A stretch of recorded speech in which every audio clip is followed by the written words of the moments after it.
So second chapter, third chapter. And then in the fourth chapter, we heard about Adhyatma Yoga, Adhyatma Jnana, transcendental knowledge. And now today is the fifth chapter, right? So in the fourth chapter, Bhagavan, when Arjuna asked, why is fourth chapter about transcendental knowledge at the end of the third chapter? So Bhagavan was speaking about, Lord Shri Krishna was speaking about Nishkama Karma Yoga in the second chapter and third chapter. And at the end of the third chapter, Arjuna was asking, you are speaking so beautifully, Bhagavan, Nishkama Karma Yoga. So one should be doing their dharma. Why is it that they don't like to do their dharma in spite of hearing all this? Then Bhagavan says, Kamesha, Krodesha, Rajo, Guna Samudbhava. It is a strong self-centered desire will stop you from performing your dharma properly. And then lust, yeah. So Bhagavan speaks about the lust and the three places, the thickness of lust, yeah. The three categories of lust and the places where this lust sits. Indriyani parani ahu, indriyo propanam paramana, manasastu para buddhir, yo buddhe, paratastu saha. So the places where the lust sits in the indriyas, in the manas, mind, and in the buddhi, like that. Okay, it is sitting there, but that is blocking all the jnana. How to get rid of this? Bhagavan says, this is your nitya vairina. So the enemy is sitting here, nobody outside. Enemy here, here, here. So how to conquer this enemy? With the transcendental knowledge. And Srila Prabhupada explains. When we hear that we actually belong to Bhagavan, that's transcendental knowledge. So when we come to know that we belong to Bhagavan, that transcendental knowledge, only that can conquer this lust. So that's why the fourth chapter, transcendental knowledge, Bhagavan has spoken about himself, Bhagavad Tattva. And then about Prapatti to Bhagavan, like that. And after that, again, Lord Krishna speaks about the Nishkama Karma Yoga. And then after that, the different kinds of sacrifices, how the piety can filling the, if one is a very pious person, then their chances of getting association of devotees, their chances of them associating with the devotees is more. And from the devotees, the devotion flows into this pious people, like that. So Bhagavan says all that, and after the piety is accumulated, then what is it? What will happen? Tatvidi pranipatena. So you take the prapatti of a Tattvavid Guru, and the knowledge will be given. So thus you remain in a knowledge. Then Arjuna is thinking, this is all good. Parthasarathi, Krishna, did you not say that I should be doing my duty in Nishkama Karma Yoga? Jnana avastita chetasaha. I will go to that shloka. Very wonderful. And that's how we will come to this connection, to the fifth chapter. How does it flow? I think you are able to see, right? I don't know if you are able to see. Are you able to see? Am I sharing the screen? No? No, Mataji. No, can see. Okay. Yeah, so this is the, and let's have darshan of Parthasarathi Krishna. Yeah.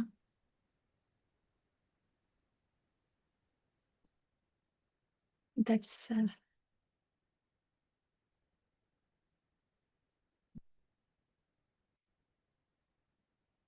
Parthasarathi. Bhaktavatsala Krishna. So Rajendra Nandana Krishna had to come all the way to Kurukshetra to wake us up to the fact that we are Mamaivamshe Jiva Loke. You belong to me. So that's Parthasarathi Krishna. And here, what is this? Fourth. Yeah. Yeah. So here, transcendental knowledge, Krishna appears, yeah. Here in Nishkama Karma Yoga, when the Lord speaks, he's saying, this is the one. Gatasangasya muktasya jnanavastita chetasaham yajnaya charatah karma samagram praviliyate. So like that, Bhagavan has spoken about how to do Nishkama Karma Yoga. So you be situated. Jnanavastita chetasaha. Gatasangasya muktasya. Not getting in touch with the modes. Staying aloof to the modes. Situating in the jnana. Let the chitta be filled with the jnana. So, and yajnaya acharata karma samagram pravaliyate. So, you do your karma as the yajna. So here Lord Krishna is saying, okay, now you do karma, you do your dharma, Arjuna, as yajna. So here, Krishna, you're saying that I should do my karma here. That's what you said. And now you are saying, okay, you take the prapatti to a tattva with Guru and you remain situated in the transcendental knowledge. Can you please clarify this, please? Do I remain in the transcendental knowledge? Do I just not do anything? Not perform anything, take sannyas, sit in one place, and keep my chitta in the knowledge, just to stay in the knowledge inside. Or do the karma as a yajna to Vishnu. So which one do I do? You are saying both things. One last time, Krishna, could you please make this clear for me? Do I do it? Or do I take sannyasa? Not do it. So that was the question. Arjuna's dilemma. Do I do karma sannyasa? It means not do any karma, or do I perform the karma? Do I perform my dharma? So that was the question. So today we will hear what actually is that sannyasa means, what sannyasa means, and how a liberated person, this is very beautiful to hear. Oh, today is it's more like a meditative thing. So this beautiful liberated person is not entangled with the modes. How to attain that liberation, free from modes, and what is the vision? When one is situated like that, not affected by modes, what will be their vision? And what is their internal situation? What do they relish within? And what do they think about the sense gratification? Like that. So we will hear more about that beautiful state where there is no influence of modes. So that we will hear more. But before that, so Arjuna was asking this question. Yeah. Here I wanted to read this out. And these shlokas were not there. So I want to do this. So when Arjuna asks this question, do I do it? Do I do my karma or do the karma sannyasa? Then Shri Bhagavan Uvacham Sannyasa Karma Yogascha Nihishreyasa Karavubhav Tayostu Karma Sannyasat Karma Yogo Vishishyate. So Bhagavan is saying, there is something called as renunciation of work. You know, in this impersonalists, those who belong to Shankara Sampradaya, actually they're supposed to just,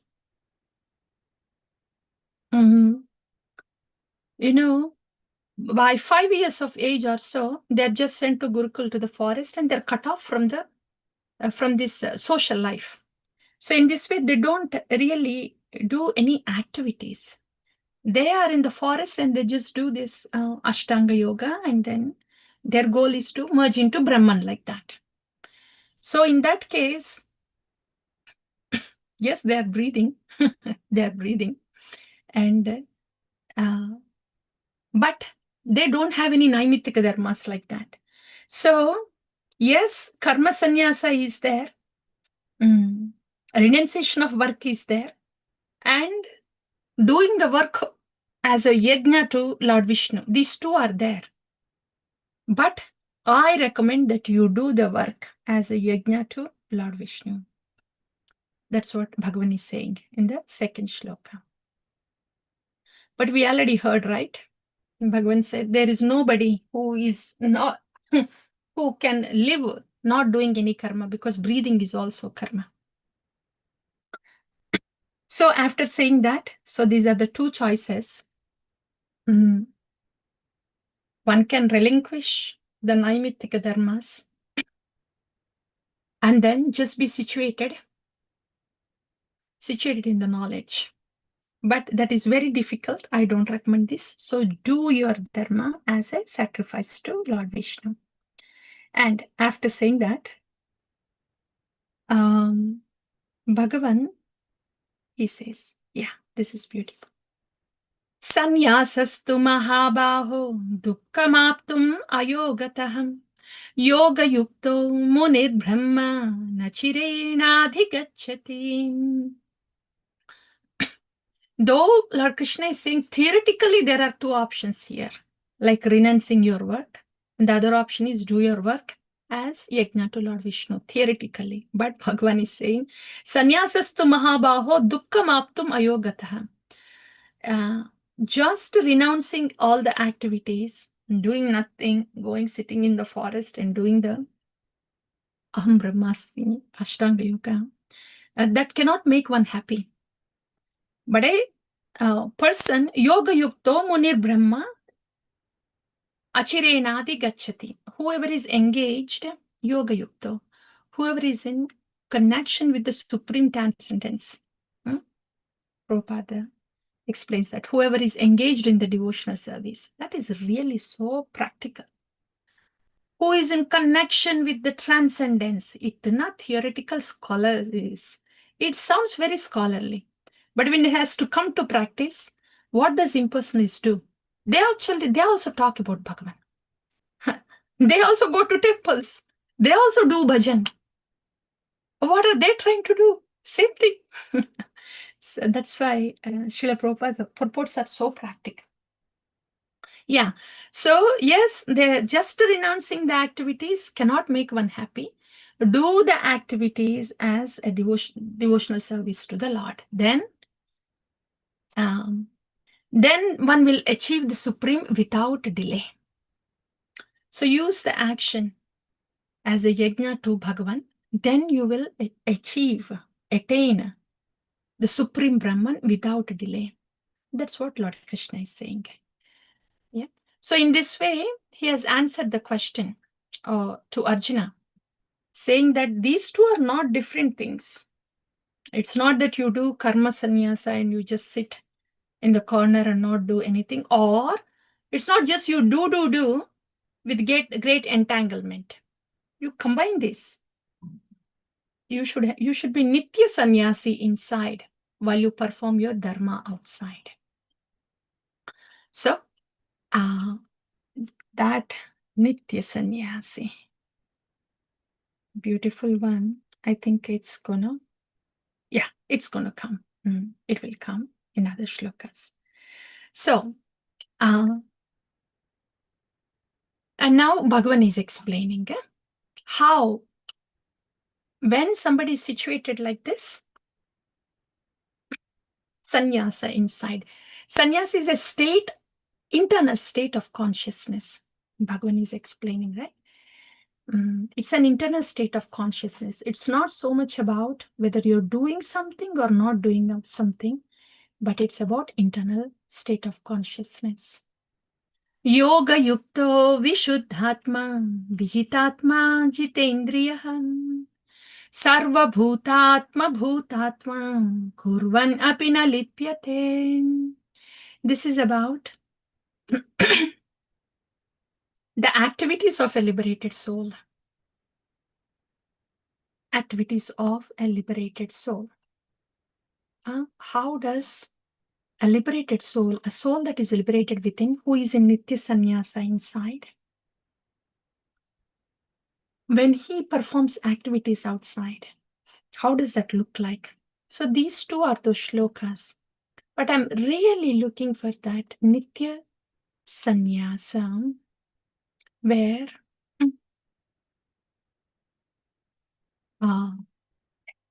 here. This is just the 5th chapter only, but that shloka is so good. Sannyasastu Mahabaho Yoga. Oh yeah, yes, beautiful, beautiful. Shri Bhagavanu Vacham Jneyasa Nitya Sannyasi Yona Dveshtina Kankshati Nirdvandvo hi Mahabaho Sukham Bandhat Pramuchyate. This is beautiful. So when the Lord is explaining that sannyasa, renouncing the activities, it is difficult to do. And then Lord is explaining, sannyasi means this. Understand, jnaya, know that nitya sannyasi, nitya sannyasi, renouncer, an internal renouncer, yona dveshtina kankshati, one who has no hankering or hatred for anything. Nirdvandvo, there is no duality. Nirdvando hi mahabaho, sukham bandhat pramuchyate. Very happily he will be liberated. So when one's internal condition is like this is a state of consciousness. Nitya sannyasi is a state of consciousness. We don't have to take sannyasa outside. We can belong to any ashrama, but Nitya sannyasi can be, since it's a state of consciousness, can be, anybody can be there in that state of consciousness inside. Whatever ashrama one might be in, brahmachari, grihastha, vanaprastha, and sannyasa. So this is a beautiful one. The qualities. When do you call one a Nitya sannyasa? What did they renounce internally? Yona dveshtina kankshati nirdvandvo. There is no dvesha, there is no kanksha. There is no desire for self. There is no desire or hatred for self. Nirdvandvo. There is no duality. Very theoretical, right? Krishna has to come. And there is no self-centered desire or hatred. Nirdvandva, they don't see duality. They see only Krishna. They see only Krishna. They see only Krishna inside and they see only Krishna outside, how everything is Krishna's. There is no second thing, only Krishna. Nirdvandva. So they don't have personal hankering or grudge on anything. So this is the internal status. Nitya sannyasi. How can one become Nitya sannyasi? When they have the Krishna inside, when they become non-dual, when they have Krishna inside, seeing Krishna outside, that's only then one can renounce anything and everything of this material world. Only when everything is just given to Krishna as if it is ours. When everything is given to who it belongs to, then that is Nitya sannyasi. Then we are not possessing them. We are not owning this world. We are just giving them to everything to Krishna, who it belongs to. That's Nitya sannyasi. So it is an internal status. That's when There will be, that is what is Nirdvandva. There is nothing other than Krishna. There is no second thing other than Krishna. And that's why there will be no dveshti, no kangshati. Without Krishna coming into the picture, this is all theory. This is all theory. So that's Nitya Sannyasi. Okay? Yeah. So now we know who that Nitya Sannyasi is. It's an internal state, right? Where it is Nirdvandho. There is no second thing, only Krishna. Then how to attain? Yeah, actually, yes.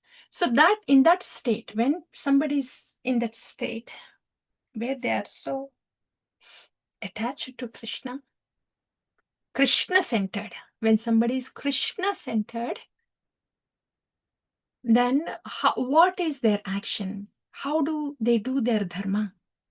Yoga yukto vishuddhatma vijitatma jitendriyah sarvabhutatma bhutatma kurvan api na lipyate. Kurvan api na lipyate. He works, but he doesn't get entangled. Brahmani adaya karmani sangam tyaktva karoti aham lipyate na sapapena padmapatram vivambhasa. He works but untouched by the modes. So his work is like that. He's performing duties.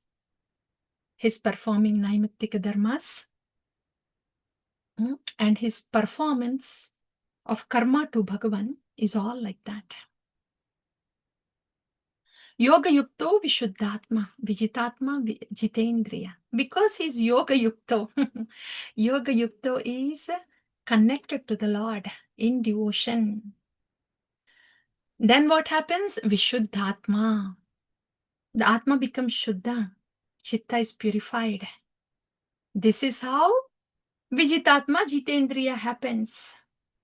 There will be control on the senses and the mind when there is attachment to Guru and Krishna. Because it's Guru who teaches us how to get attached to Krishna. Otherwise, how would we know? Harinam is there. Do we have any attachment to the Harinam? Yes, a little bit. No. Yeah. But that attachment is given by Guru because he's so attached to Bhagavan. That's why, yeah. So attachment to Guru and Krishna makes one's chitta pure, because this attachment pulls the soul out of the impurities. This is the only thing that can pull the soul out of the impurities and the modes. This is how one becomes Vishuddhatma. And then naturally, Vijitatma Jitendriya. And the senses and the mind, they are controlled like that. So we are not really controlling the senses or mind. It is the attachment to Guru Krishna that is controlling the senses and mind. Sarva Bhutatma Bhutatma. This is so beautiful. This Nitya Sannyasi is very dear to everyone, and everyone is dear to him. This is Pakka. Everyone will be dear to him because there is no duality there. There is no Dvandva. It's all Krishna. And everybody is Krishna's. So that's why everybody is dear to the Nitya Sannyasi. And who will not? So for everyone, he will be a dear one. Like that. So this is all because of Yoga Yukto. So when he does actions, when he does karma with this kind of consciousness, looking everybody as dear to him, and chitta is clear. When he does his dharma or his seva like this, he's not touched by the modes because he's Yoga Yukta. He's very attached to Guru and Krishna. That's why the modes cannot attach to him, to the Nitya Sannyasi. Kurvan apina lipyate. He's not entangled in his doing, because he's doing it for Guru and Krishna. If one is doing for one's own self, then there will be entanglement. Brahmani adaya karmani sangam tyaktva karoti yaham. Sangam tyaktva, this is so beautiful. Sangam is modes. Tyaktva. Giving up the attachment of modes. There is no attachment to the modes. Again, why? Because there is attachment to Guru and Krishna. It's like this, dear devotees. It's not that somehow we will get detached from the modes and then we will slowly start to get attachment to Guru and the Nama. No. Our attachment to Guru Krishna directly proportional to the attachment to Guru and Krishna will be the detachment from the modes, from the miseries. As much as long as continuous as we get attached to Guru and Krishna, proportionally there will be detachment to the modes. It's a constant, continuous process. Sangam tyaktva karoti. So in that consciousness, lipyate na sapapena padmapatram ivambasa. So in that consciousness, when it is a volunteer effort. Prayer is what? A prayer is an indication that I want to put some volunteer effort. I am praying. Prayer is followed by seva. Means prayer, determination is followed by the effort. Prayer is followed by seva. So, in that effort, that I want to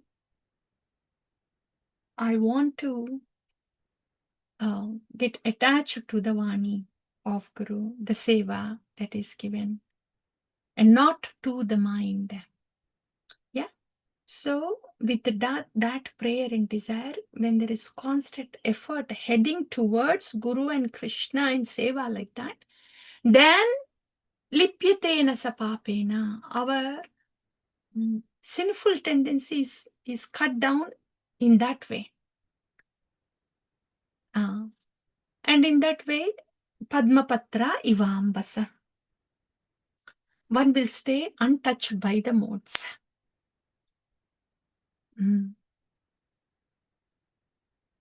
Untouched by the modes. Padmapatra ivambasa. So this should be our, even when we perform our Naimittika dharmas, we do it, but we are not touched by the modes. We do our dharma, but we have to see that we don't get entangled, indulged in it. That's Padmapatra ivambasa. Do a duty without indulging in it. Indulgement in it is, sticky mud. And not indulging, but just doing it as our seva, then that will be Padmapatram ivambasa. So no indulgences, Padmapatram ivambasa. This is how a Nitya Sannyasi performs their Naimittika dharma or seva, untouched, unentangled, and untouched by the modes. Yes. So, but how to get to this state? This is beautiful. How to get to this state? Tad buddhayas tad atmanas tad nishtas tad parayanaham gachanti apunaravrittim jnana nirdhuta kalmashaham. Tad buddha, your intelligence, the mind, and the faith, everything to Bhagavan, Tat Parayana, take refuge in Bhagavan, buddhi in Bhagavan, manas in Bhagavan, faith in Bhagavan, refuge in Bhagavan. Everything towards Bhagavan, to take a refuge in Bhagavan Krishna. How can Sharanagati be described in different ways? Different definitions of Sharanagati. Sharanagati is, everything is about Krishna. What we think, what we do, what we feel is everything about Krishna. However it is, whatever feeling it is, whatever doing is all Krishna's and Krishna's, that's all. Tat Parayanaha. Take refuge in Krishna. So, this is na buddhi, na asti buddhir ayuktasya, na cha ayuktasya bhavanaha, na cha bhavayata shanti. It's like that. So the buddhi, the manas, the faith, when it is all turned towards Bhagavan, and all this together is making us take refuge in Bhagavan, Krishna, then what happens? Jnana nirduta kalmashaha. When we take refuge in Krishna, prapatti to Krishna, then the prapatti means realized knowledge descends. So jnana nirduta kalmashaha. So when the prapatti is taken like that to Bhagavan, then the realized knowledge descends and all the kalmasha is gone.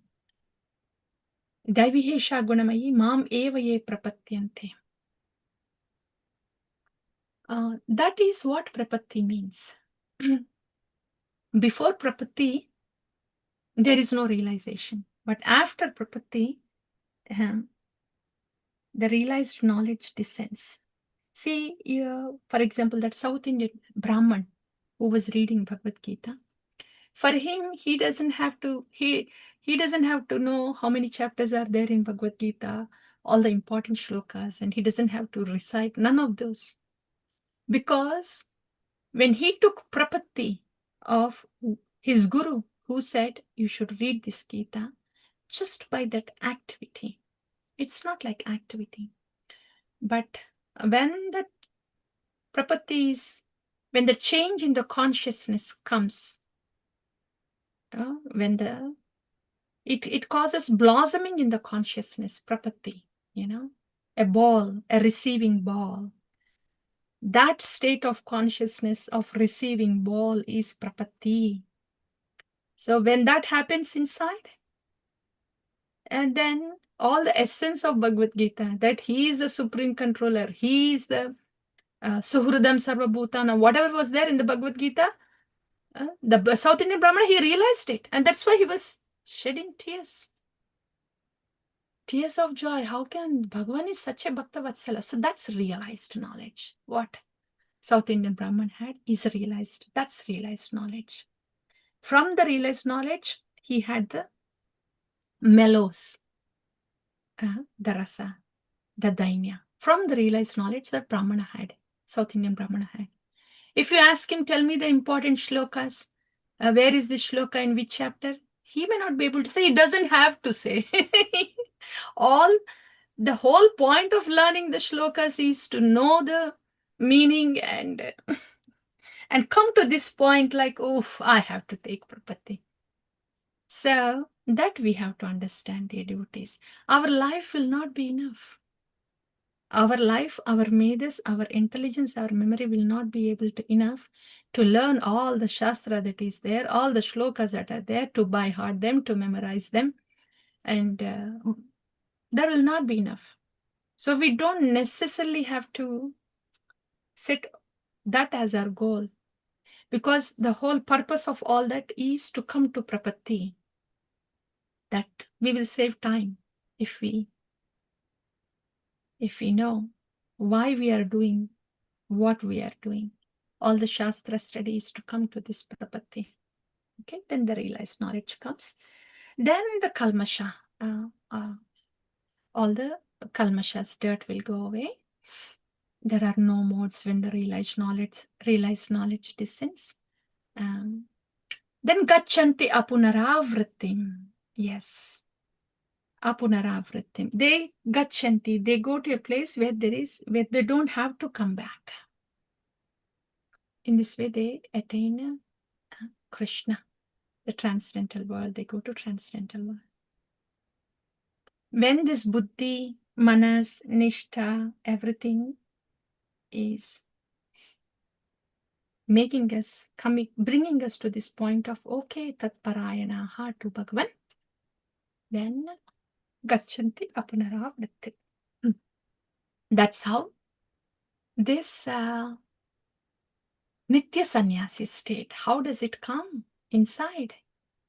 The buddhi, the intelligence, the mind, the faith, everything. When all of that says, take refuge in Krishna, Hare Krishna, Hare Krishna, Krishna Krishna, Hare Hare, Hare Rama, Rama Rama, Hare Hare, and you get attached to the Nama inside, that will cause us Nitya Sannyasa inside. So, okay, now when one is really filled with Krishna inside, when somebody is filled with Krishna inside, Nama inside, what will be their vision? Vidya Vinaya Sampanne Brahmane Gavihastini Shuni Chaiva Shvapakecha Panditaha Samadarshinaha. Externals doesn't matter anymore. With that Nitya Sannyasi, for a Nitya Sannyasi inside who is so attached to Krishna and for whom there is no dvandva, no duality, externals doesn't matter. If somebody is very scholarly,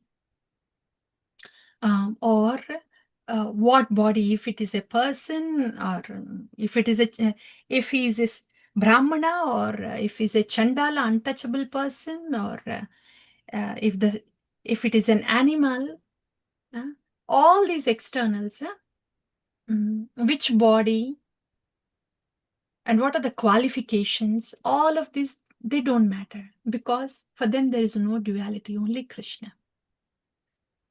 So they see everyone as Krishnas, all the living entities as Krishnas, and how Krishna is present in all. That is their realization. That is their vision. Yo mam pashyati sarvatra sarvam cha mai pashyati. Even if it is a Brahmana or a Chandala, sarvam cha mai pashyati. Oof, such a beautiful vision, right? Yeah. So this is the vision of a Nitya Sannyasi, a liberated person who is not pulled by modes anymore, because he is pulled by Guru and Krishna inside. That's the only way, not to be pulled by modes. Okay, so now that is about the vision of a liberated person. And these dear devotees, this is very beautiful. What else? How else? For somebody who is Nitya Sannyasi and who has no duality, it means only Krishna, there is nothing else. What else? What else is happening with this person? Symptoms. Na praharshayet priyam papya, no dvichet prapya cha priyam. Stira buddhir asammudho brahmavid brahmani stitaha. Because see, he is brahmavid, he is brahmani stitaha. Krishna with Krishna stitaha. Nitya Sannyasi. Because his inside is Krishna stitaha. Knowing Brahmavid, Krishnavid, he is all in all. Everything is Krishna's. He is the controller. He is Brahmavid. He is Krishna stita.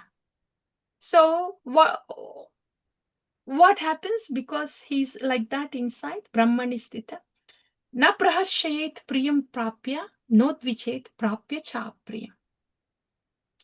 There is nothing very pleasant or unpleasant for somebody who is situated, so much situated with Krishna inside. He doesn't greatly rejoice if something pleasant happens from outside. And he doesn't really lament anything for something unpleasant. Pleasant, unpleasant. Sthira buddhir asammudo. His intelligence is steady for the Nitya Sannyasi. Steady intelligence. Intelligence in Krishna. And that's why asammudo. There is no muda anymore, no illusion anymore. Not bewildered. There is nothing pleasant or unpleasant. Everything is come and go. This is a world of change.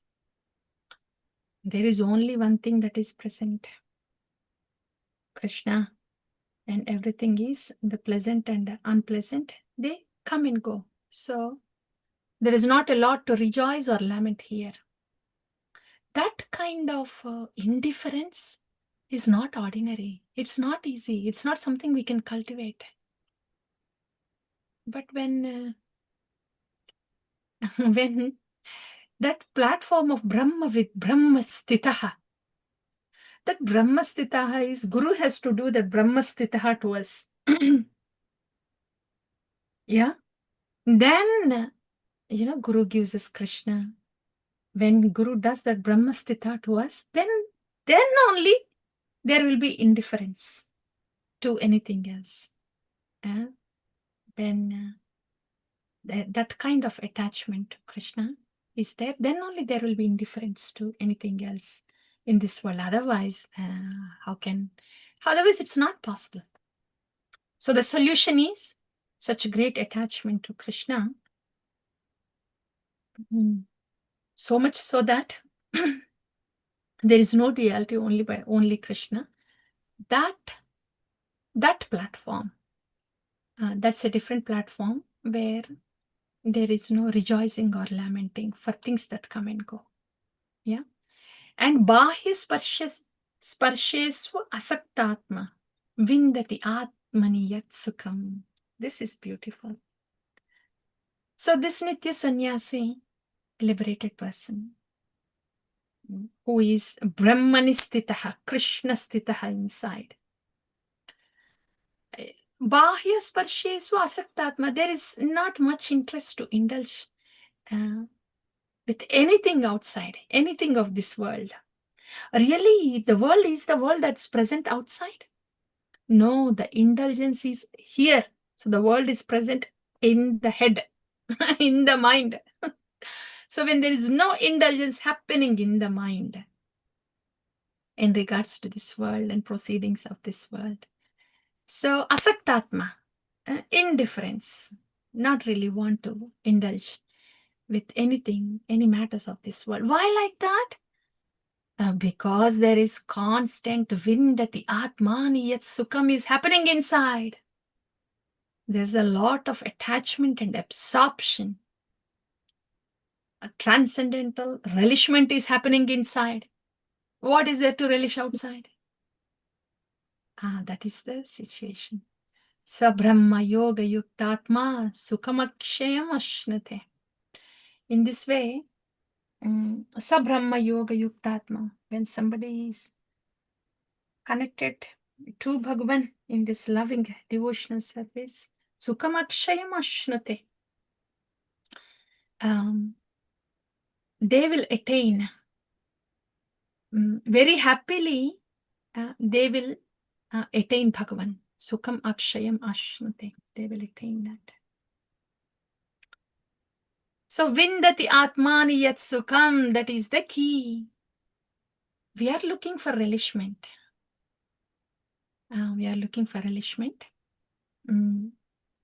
External indulgence, though external indulgence is just a external indulgence indulgence in the external matter is, it is like, it is said, it's just a matter of time that one will start to taste the misery. So anything of this material world, because they Dukkhalayam asashvatam, constantly changing. Constantly changing. And Atma is looking for something that is unchangeable. That unchangeable thing is Vindati Atmani Yat Sukham. That is internally present. So when we are looking, we should look for relishment within, and only then we will have indifference to indulge with anything of this world. That's the thing. Okay. Right. So, next one. We are almost at the end of the 5th chapter. We have chosen only few shlokas here.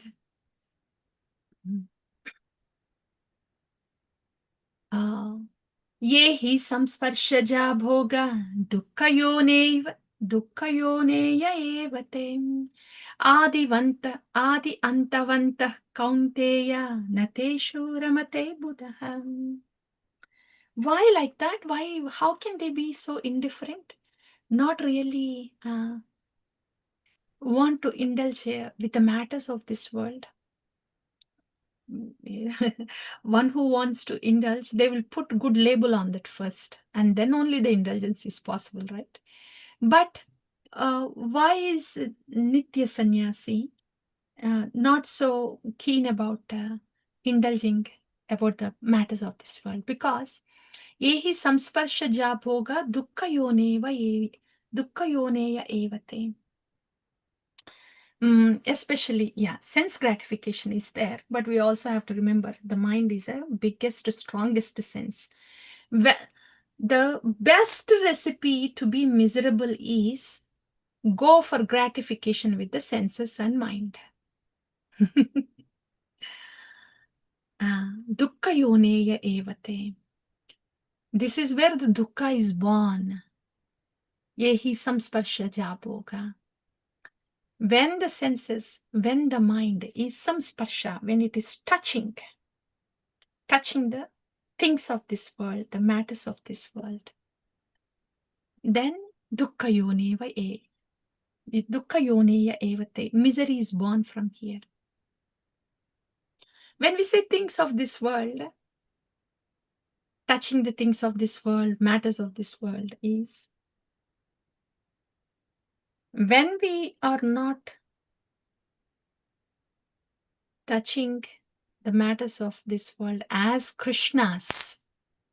The world is the same. We live here. People are the same. Things are the same. And we interact. But when these interactions happen on a self-centered platform, that's a sure recipe for dukkham.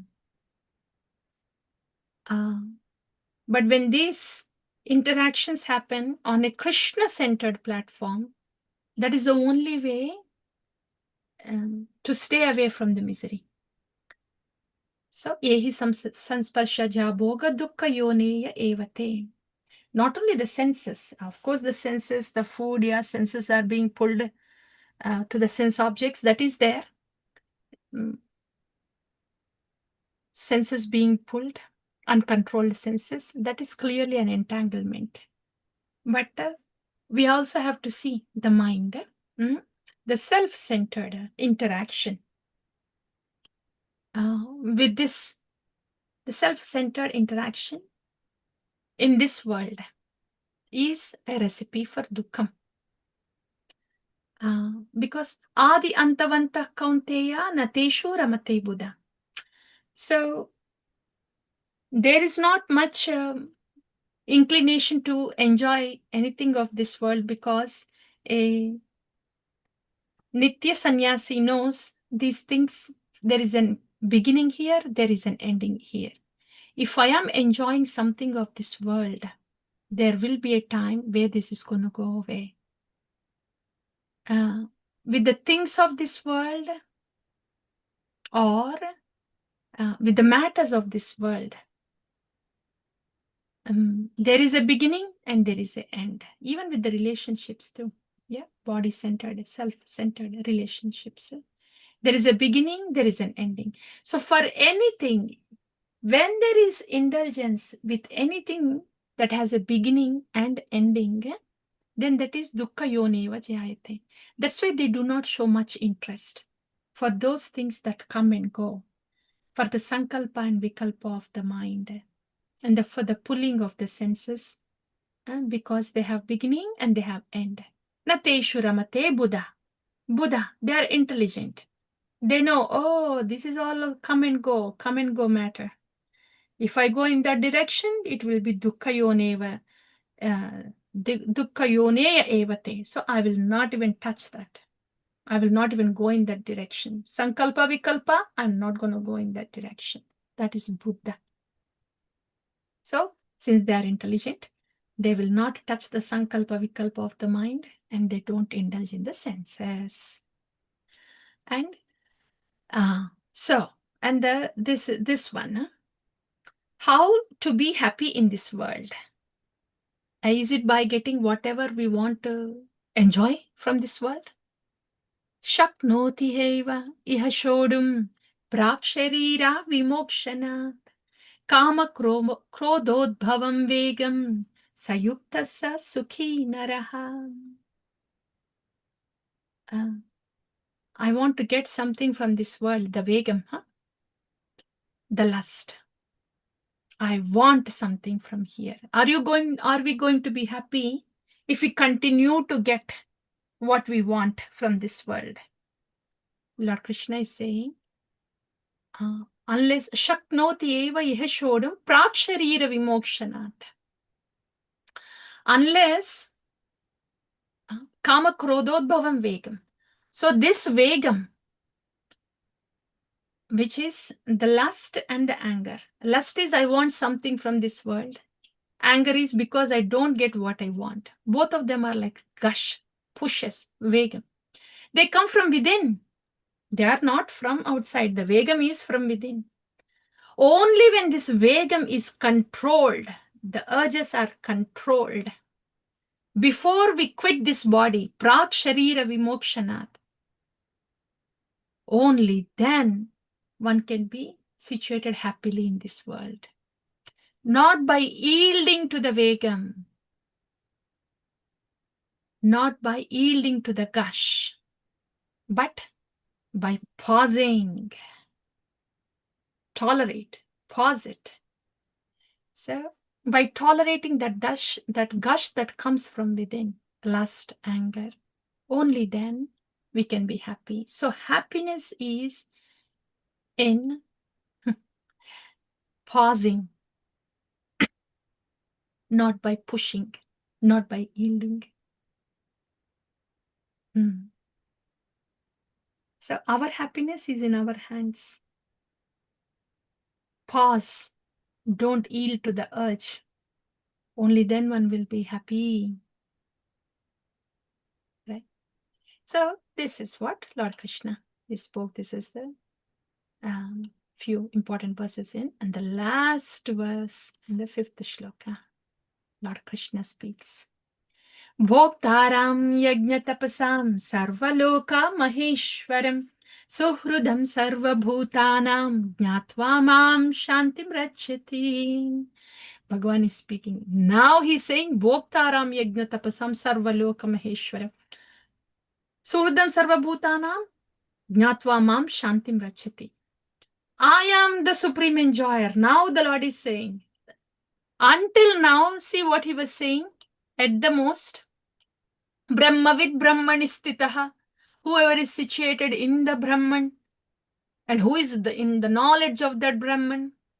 He left the whole conversation like this. Now it is time to say that Parabrahman is me. I am the supreme enjoyer and I am the supreme proprietor. I am the supreme well-wisher. Only when one knows this, then they will be peaceful. Just by knowing this, Jnatva Mam Shantim Rachyati. So, Lord Krishna, what did we hear so far in the 5th chapter? we heard about how, heard about the Nitya Sannyasi. Sannyasi is not just renouncing the work, but our status, the chitta, the internal status. That's Nitya Sannyasi. And what is it like in the Nitya Sannyasi? There is no dvandva. It's only Krishna. Jneyasa Nitya Sannyasi yona dveshti na kankshati nirdvandvo hi mahabaho. So, no dveshti, no kankshati, and nirdvandvo. That's Nitya Sannyasi that we have heard. Okay? That's Nitya Sannyasi. And after that, how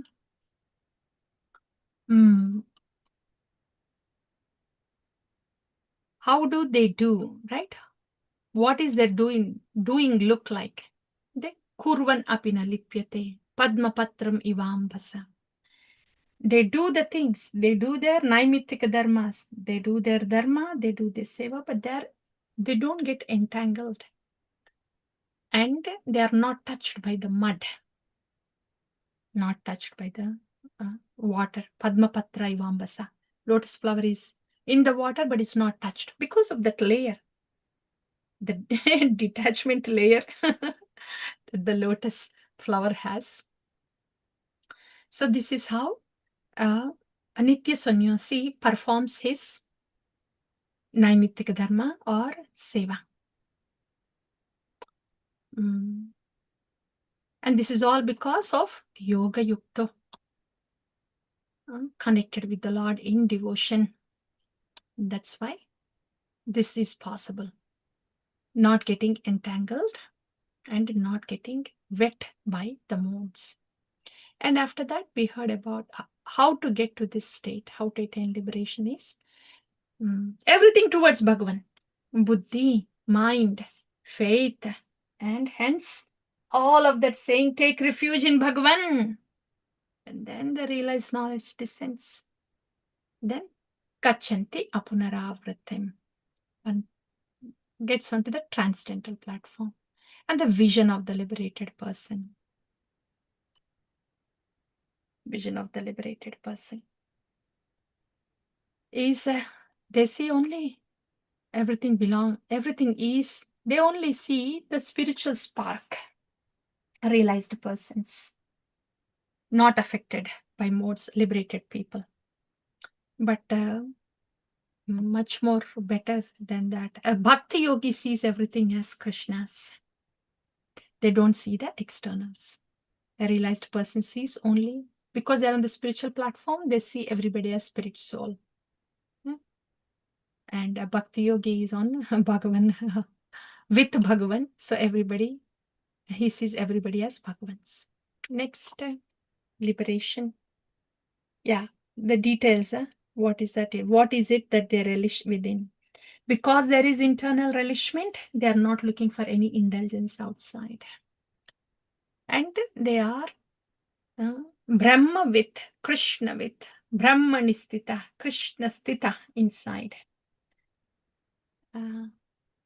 That's why they are not disturbed by so-called pleasant or unpleasant things. There's not much of rejoicing or lamenting for pleasant or unpleasant things. And they're always Vindati Atmani Yat Sukham. This is Bhakti. Vindati Atmani Yat Sukham. Relishing the Pratikshana Swadhanalolupasya Vande Guru Shri Charanaravindam. Every moment relishing. Vindati Atmani Yat Sukham. Always relishing the mellows of devotional service to Bhagavan. That's how there is no interest to indulge with anything of this world. And they have no interest, the same thing for the sense gratification, or because they know anything of this world, they come and go. So that's why they don't go to that zone. No going to sankalpa vikalpa of the mind, no indulgence of the senses. And the formula to be happily situated while we are in this body is tolerate the urges. Pause, pause, and pause. Tolerate the urges. And as we tolerate the urges and pause, then we will start to experience that internal happiness. We should try that, dear devotees. When there is a gush that is coming out, think of Krishna within. Otherwise, it's difficult to pause. And then we will know, then we will taste something that we haven't tasted before. That is the real happiness. If somebody is really angry, and they may be happy just by shouting.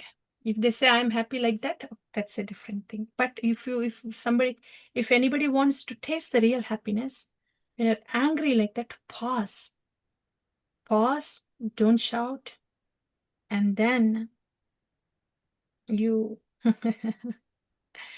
look for the solution. During that pause time, you think of Krishna and see how you can be a part of solution, and then taste. So instead of yelling that is coming out, if you are being a part of the solution, then taste it. Oh, how wonderful this is. I did not yell. I wasn't the part of the problem. I paused. Now, paused, thought of Krishna. Now I am part of the solution. Taste that. Yeah, that's tasting the happiness. That's the real taste. That's what. So don't yield to the urges. The final thing, Lord Krishna is being very merciful and is disclosing, I am that supreme enjoyer. Now I don't have to say you will be situated in the transcendence, you will be realized in Brahman, but it's me, that supreme Brahman. And for somebody to be peaceful, they have to know that I am the enjoyer, I am the supreme proprietor, but at the same time, I am the well-wisher. This is such an important shloka actually. Bhoktaram yajna tapasam sarvalokamaish. This is real peace formula.